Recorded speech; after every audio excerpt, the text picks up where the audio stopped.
6 जनवरी 2026 इस दिन Indian stock market में क्या क्या हुआ है, आइए जानते हैं आज के इस वीडियो में। दुनिया भर की इकोनॉमिक के लिए सबसे महत्वपूर्ण माने जाने वाले तांबे यानी कि कॉपर की कीमतों ने इंटरनेशनल मार्केट में एक नया इतिहास रच दिया है। लंदन मेटल एक्सचेंज में तांबे का भाव पहली बार $13,000 प्रति टन के हाई लेवल को टच कर चुका है। पिछले साल से ही तांबे की कीमतों में जो बढ़त शुरू हुई है वह रुकने का नाम नहीं ले रही। भारतीय बाजार में जब भी कॉपर की बात होती है तो सबसे पहले सरकारी कंपनी हिंदुस्तान कॉपर का नाम आता है। कंपनी ने सितंबर 2025 को खत्म हुई दूसरी तिमाही में कमाल कर दिया है। कंपनी का शुद्ध मुनाफा 83% की बढ़त के साथ 186 करोड़ रुपए पर पहुंच गया, जबकि रेवेन्यू में भी 39% की शानदार बढ़ोतरी हुई है। अगर रिटर्न की बात करें तो पिछले एक साल में इस शेयर ने अपने इन्वेस्टर्स को करीब 139.90% का शानदार रिटर्न दिया है। कंपनी अपनी उत्पादन क्षमता को बढ़ाने और नए प्रोजेक्ट्स पर तेजी से काम कर रही है, जिससे निवेशकों का भरोसा इस पर बना हुआ है।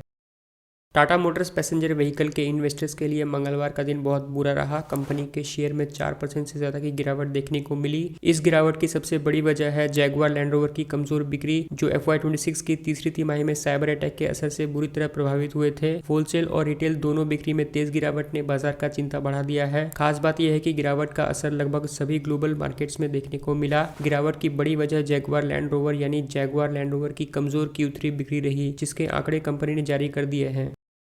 रिलायंस इंडस्ट्रीज के शेयर में मंगलवार को जबरदस्त सेलिंग देखने को मिल रही है। कंपनी के स्टॉक में लगभग 5.2% तक की सेलिंग देखने को मिली। यह जून 2024 के बाद रिलायंस का सबसे खराब कारोबारिक दिन माना जा रहा है। रिलायंस का वेटेज भारतीय शेयर बाजार में प्रमुख इंडेक्स में काफी ज्यादा है, इसीलिए इस गिरावट का असर पूरे बाजार पर देखने को मिला। रिलायंस के शेयर में यह गिरावट उस खबर के बाद आई जिसमें दावा किया गया था कि रूस का कच्चा तेल लेकर 3 जहाज रिलायंस की जामनगर रिफाइनरी की ओर आ रहे हैं। रिलायंस इंडस्ट्रीज ने इस रिपोर्ट को खारिज कर दिया है। कंपनी ने साफ कहा है कि पिछले 3 हफ्तों में जामनगर रिफाइनरी को रशियन तेल नहीं मिला है और जनवरी में ऐसी किसी डिलीवरी की उम्मीद भी नहीं है। रिलायंस इंडस्ट्रीज ने बयान में कहा कि ब्लूमबर्ग की यह रिपोर्ट पूरी तरह गलत है और कंपनी को इस बात का दुख है कि रिपोर्ट छपने से पहले उनके इनकार को नजरअंदाज किया गया।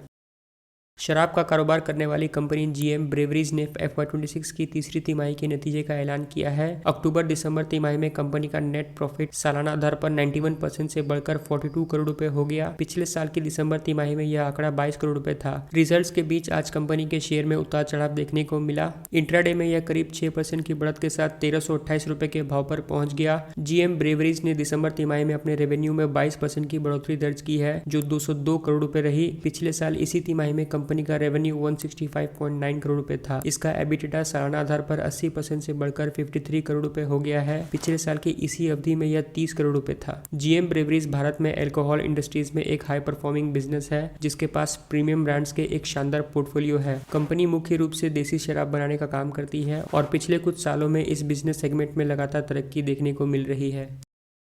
भारतीय शेयर बाजार में आज 6 जनवरी को लगातार दूसरे कारोबारिक दिन सेलिंग का दबाव दिखा। आज के कारोबार में BSE सेंसेक्स में 376.28 पॉइंट की कमजोरी रही और यह 85,063.34 के लेवल पर बंद हुआ। दूसरी तरफ निफ्टी 50 में भी 71.60 पॉइंट की गिरावट के साथ 26,175 के लेवल पर बंद हुआ। दरअसल जियोपॉलिटिकल टेंशन समेत कई ऐसे फैक्टर्स हैं जिसने बाजार का सेंटीमेंट खराब किया है।